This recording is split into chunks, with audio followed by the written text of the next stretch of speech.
Hello. Welcome back to Let's Talk Ray Bradbury. If you've not subscribed to our channel yet, please take a moment to do that now. So we are rolling on into the second week of January 2023, and I'm working really hard to get through this collection, The Stories of Ray Bradbury. We are up to story number 79 of 100, which is Tomorrow's Child, published first in 1948. In these reviews, what I like to do is up front give you a synopsis, a blow-by-blow of the action of the story, and then I wrap things up with some sort of thoughts and feelings about what the whole thing could possibly mean and what I could take away from it today, even some 80-odd years since its original publication, because a lot of these stories do remain relevant in some way, at least to me. So, synopsis. When it's time to give birth, Polly and Peter Horn fly away to a place called the Institute, some sort of hospital. Peter sits in the waiting room, drinking and smoking profusely, waiting for any word on the success of the delivery. Eventually, a man named Dr. Wolcott comes out with the news. Seeing him, Peter immediately fears that something's wrong with either the baby or his wife. Wolcott assures him that both the baby and the mother are well. However, he should prepare himself for something odd or strange about the baby. Yes, the baby, who we eventually call Pi, has been born quite oddly in the shape of a little blue pyramid with 3 eyes and some tentacles.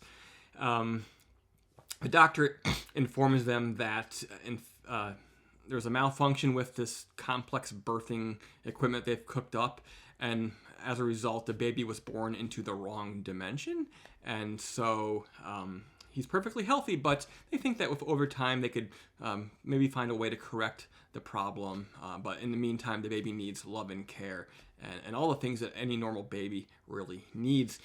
So, Polly is pretty dejected. She immediately begins drinking and smoking profusely, like her husband was in the emergency room, or in the waiting room, but Peter does his best to raise the child when they go home.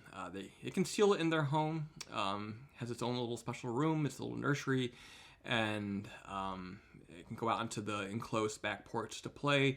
But one night when they're having a dinner party, it makes a noise because its sounds are different than ours, because it comes from a different dimension, and we perceive them differently. The guest thinks that perhaps Mr. Horn, Peter Horn, has an aviary on his land, and he's like, "Oh yeah, that's what it is. It's birds, you know." He's basically unable to tell his friends about this freak child. But time passes, and Polly is getting more and more sort of forlorn, sort of like postpartum depression. She drinks profusely, and one day Peter comes home to see a crowd out in the yard, and they're watching Polly with the little freakish child. She's walking around the yard playing with it, and for the first time, this abomination has been exposed to the world. So things are coming to a head, but luckily Dr. Wolcott finally contacts him with a solution. He can't bring the baby back into our dimension, but he does think that he can recreate the anomaly that sent the baby here, and in fact send us, or Polly and Peter, to that dimension to be with the child. The result would be that they would perceive the baby normally, as he should be in our world, but however, they will now appear differently to everyone around them. They too will be freaks and outcasts, just like little baby Pi is perceived to the world. So they agree to do it, and that's in fact what happens. The world becomes a series of grotesque shapes to them, but Polly is finally happy because she gets to hold her baby in his proper humanoid form. So this book, or this story, reminds me of a sci-fi book I read years ago, and I think it was like 1800s, early 1900s, possibly Russian. It was definitely like Soviet, and it'd been banned or not published for decades and decades, but it was eventually released here, and I read it maybe 10 or 15 years ago. I cannot remember the name or title of it, or author of it, but it was about our perception of the world if we did not see things in three dimensions. And it's really about our ability to sort of understand things from perspective. And I think that's what the story's mostly about. It's about perspective. It's also a little bit of Lovecraft in here. There's no horror, but I can't help but think about the tentacled pyramidal child being a little bit like the Dunwich Horror, when they raise the demon baby creature of one of the ancient ones. The science in the story is non-existent, stupid, but I think that's more or less by design. He basically glances over it, but what really sells it, as with a lot of Bradbury, is his earnestness about it. He's very frank. He believes it, so you sort of believe it in the storytelling, and you don't look for hard science, but you pass it off more as a slightly fantastic element, I would say. But there's many themes. I think, again, perception is the main one, how we see the universe versus others, and how do you communicate with people who see things differently, but also the ability of some people to adapt to almost anything versus others not being able to adapt. These people, the neighbors see this child as a creature, whereas Peter, the father, he seems to be able to adjust.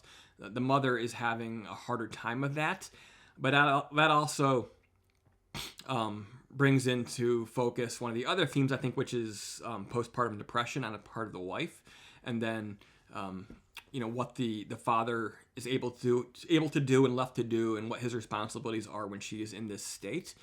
There's also an element of, going back to perception, where we do see briefly the world through the baby's eyes, and the baby sees its parents as being, I think, cubes or oblongs, I think is the way he referred to it. And that's another interesting thing. There's a lot of psychology and stuff that's done in tests and science, especially in the last century and a half, about sort of understanding the development of the human mind. And it's interesting to see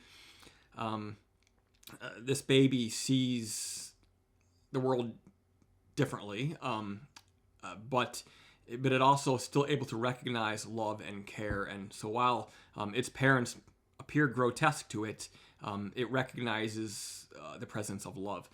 And then I guess lastly, and I may have touched on this already, just the fact that Polly, the mother, is in such a bad shape, and she basically nearly ends it all. She threatened suicide in 6 months if they couldn't fix things. However, in that time, Peter does not abandon her, does not abandon the baby. He does his best.